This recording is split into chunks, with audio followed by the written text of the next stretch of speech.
Hey guys, long time no see. I am sorry. It's been a million years since the last time I uploaded a video, and I would have said that I will promise not to do that again, but let's face it. I know that's gonna happen, but I do promise that I will try to upload videos in a more consistent, normal schedule. I just need to figure out my life first. So, a June haul. Yes, it's the beginning of July, but I wanted to share with you some of the books that I've bought in June. Why June, you ask? Well, June is a very nice month. Among other things, it's also the month of my birthday, so I decided to splurge a little bit and buy myself some books. Also, the bookshop that I constantly buy from offered me 15% off for my birthday. You know, you can't say no to that, right?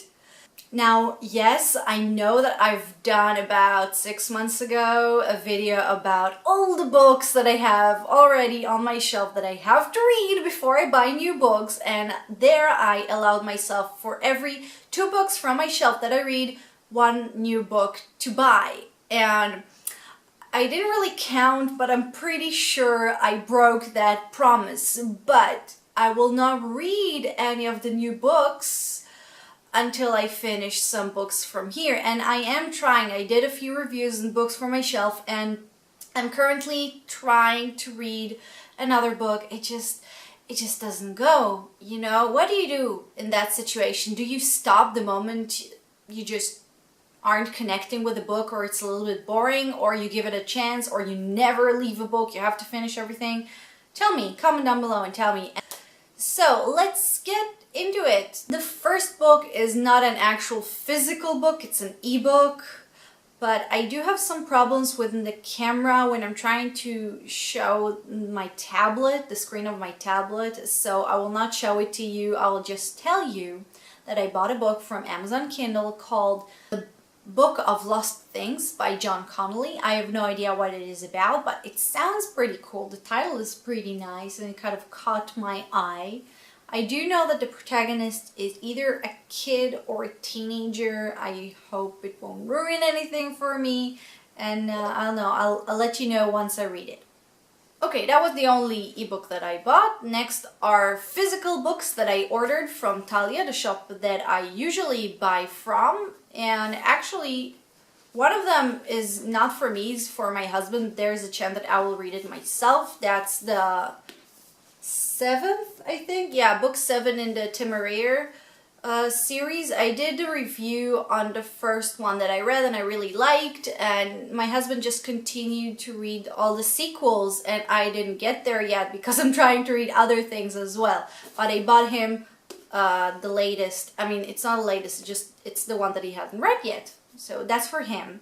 Okay, now let's get to the books for me. The first one is a book that I already read. It's The Truth About the Harry Cabert Affair by Joel Dicker. I have no idea if I'm pronouncing it correctly. Either, you know, Harry Cabert or Cabert. I think you don't pronounce the T. And the author is French, so it even has this umlaut over the E. I have no idea how to pronounce it. So, that. I already read that. As you can see, I have a bookmark. I'm rereading it because I can't read the book that I'm currently supposed to read, so it helps me if I get reader's block to reread a book that I already read that I really like. Anyway, this is a brilliant detective book, although now that I'm reading it the second time, I start seeing some problematic things in it and some things that are less brilliant, but it's still very good, very recommended. Next, I got The Black Country, which is a sequel to The Yard. Speaking of brilliant detective books, The Yard was amazing. It's Victorian London, which is already good. It's 1 year after Jack the Ripper, which is also very good. I found it fascinating, and this is the sequel. I hope it's just as good, or at least close to it, and it's not going to be a huge disappointment. I know that there is a third as well. Let's start by reading this one and then I'll see about the third one. The third book is The Book of Speculation by Erica Swaler?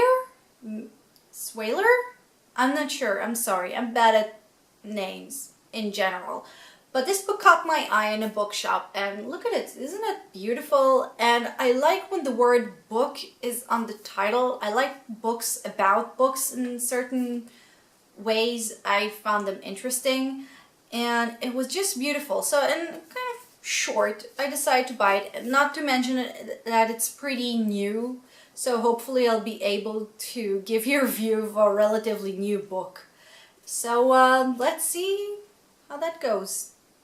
Okay, the last place that we went, we being my husband and I, is this secondhand shop in Berlin. It's called St. George's, and it's a secondhand bookshop for English books, which is great. I don't have to go to search the English department, which in my experience so far in Berlin, it's very, very small. So this whole shop has English books in really good prices, really good quality for secondhand. And I managed to found there 2 books. By the way, my husband found 5. I only found 2, but I'm very picky with everything that I buy, whether it's books or clothes or whatever. So the first book that I found was this one of Our Thursdays is Missing by Jesper Ford. Wow, that was a tongue twist. Anyway, this is part of the Thursday Next series that I really, really like, and I think I'm missing the one before that, but I saw it in a good price, so I bought it. The second book is kind of unique. It's On Writing by Stephen King, and it's unique for me because I usually love fiction, and this is not fiction. This is half memoir, half a book on how to write books, and I found it very interesting. I started reading the first few pages. They sound interesting, but first of all I want to finish something that I already have before starting something new, although as you can see it's not very big, and it doesn't look like a book that would take a long time to read, and I was looking for it, and especially because it's hardcover, and hardcovers are so expensive. I hate hardcovers because they're uncomfortable and big and just ridiculously expensive comparing to C format, which is like this or maybe even smaller. But the price was good. If you go to Berlin or live in Berlin and you're looking for English books, search St. George's. It's a really nice place. And they also buy books, so that's nice. So that's it, 6 books, 7 if you include the one that I bought for my husband. And I know it's not a lot.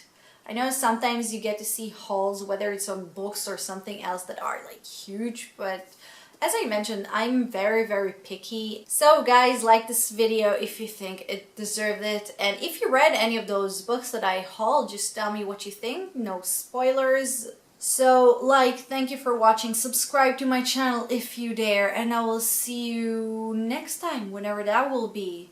So till then, toodaloo.